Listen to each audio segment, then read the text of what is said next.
Chapter 2. And there went a man of the house of Levi, and took to wife a daughter of Levi. And the woman conceived, and bare a son.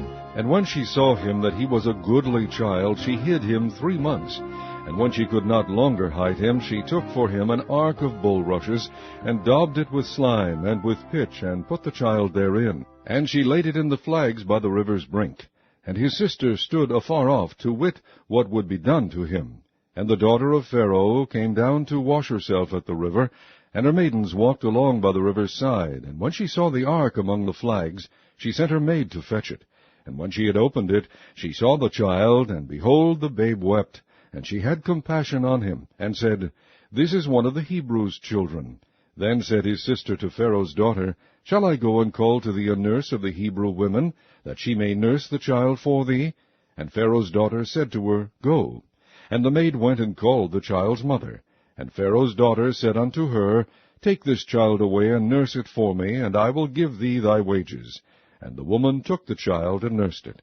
And the child grew, and she brought him unto Pharaoh's daughter, and he became her son. And she called his name Moses. And she said, Because I drew him out of the water.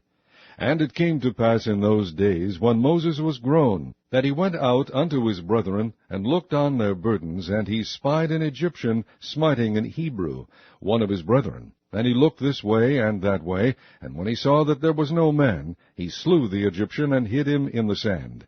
And when he went out the second day, behold, 2 men of the Hebrews strove together. And he said to him that did the wrong, Wherefore smitest thou thy fellow?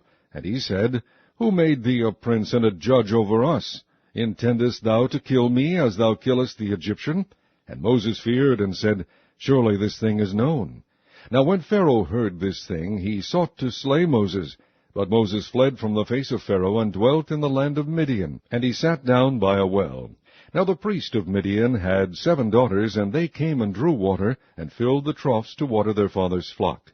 And the shepherds came and drove them away, but Moses stood up and helped them, and watered their flock. And when they came to Reuel their father, he said, How is it that ye are come so soon today? And they said, An Egyptian delivered us out of the hand of the shepherds, and also drew water enough for us, and watered the flock. And he said unto his daughters, And where is he? Why is it that ye have left the man? Call him, that he may eat bread. And Moses was content to dwell with the man. And he gave Moses Zipporah his daughter. And she bare him a son, and he called his name Gershom, for he said, I have been a stranger in a strange land.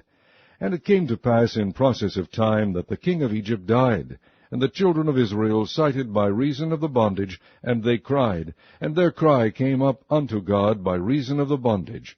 And God heard their groaning, and God remembered his covenant with Abraham, with Isaac, and with Jacob. And God looked upon the children of Israel, and God had respect unto them.